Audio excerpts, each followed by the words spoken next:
I met God at a church called Christ Church in Nashville. The pastor of that church that led me to the Lord, my spiritual dad, we called him Brother Hardwick. His name is L.H. Hardwick. And several years ago, I had spoken literally at that point all over the world. I've spoken to stadiums, arenas, just about every major named large church in America I've spoken in. And Pastor Hardwick asked me to come to Christ Church to speak to their 2,000, 3,000 people on a Sunday morning. It was nerve-wracking, because to say that this man sits in a seat of honor in my life would be an understatement. So he and I are standing on the stage getting ready to start the service. He turned to me just as that happened and he said, "Dave, do you know why most young pastors fail at speaking, at being great orators?" And I said, no. And I'm not sure why he's telling me this at this moment, why I'm going to fail as this curtain's going up. Oh my goodness. And he said, because it becomes humdrum to them. They don't spend the time that they would spend as if they were speaking to a stadium, as if they were speaking to 10 million people on the radio.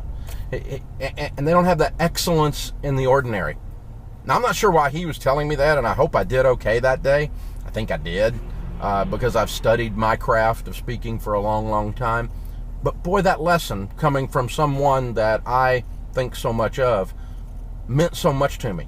Excellence in the ordinary. Most people don't win at life, at certain areas of their life, not because of one big event, but they get killed death by 1,000 cuts. It's not one little thing that ruins a marriage. It's not one little thing that causes you to go into debt. It's not one mistake that causes you to be overweight. It's not one meal. It's not one extra hamburger. It's death by 1,000 cuts. We don't have excellence in the ordinary. So we've actually made that a core value at our company, because we want our company to do that. We want people working on our team to do that as a part of our culture. But it needs to be a reflection of our personal lives too. So what I'm challenging you to do today is to be excellent in the little things. It'll change your life. It'll change your life on everything. You start looking at, let me give you an example. You've been married more than 6 or 7 years? You hear people say, date your wife. Don't date your wife. Don't date your wife. That's one night a week, or that's one night a month. That's our date night. That's the one night I'm going to treat her like I used to treat her when I was courting her. Oh, crap. Court your wife. That's an old-fashioned term, isn't it? Court your husband.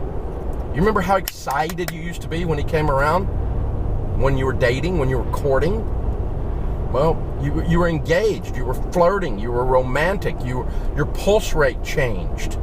And you know what? That's a decision. And you don't take people for granted when they walk in the room and you go, when you meet somebody famous, you go, you could do that with your spouse, couldn't you? You could apply this kind of thing to any area of your life, your spiritual life. You know, going to church can just become, I'm going to the country club today. It's about the same thing. But maybe you need to be in awe of God again. Maybe you need to be in awe of the opportunity that in America we are free to gather and worship our Creator. Maybe we need to be excited about that, like you were when you first met God. Be on fire about something again. And that causes you then to be excellent in the ordinary. Take ordinary things, dump excellence on them, and you'll change your life.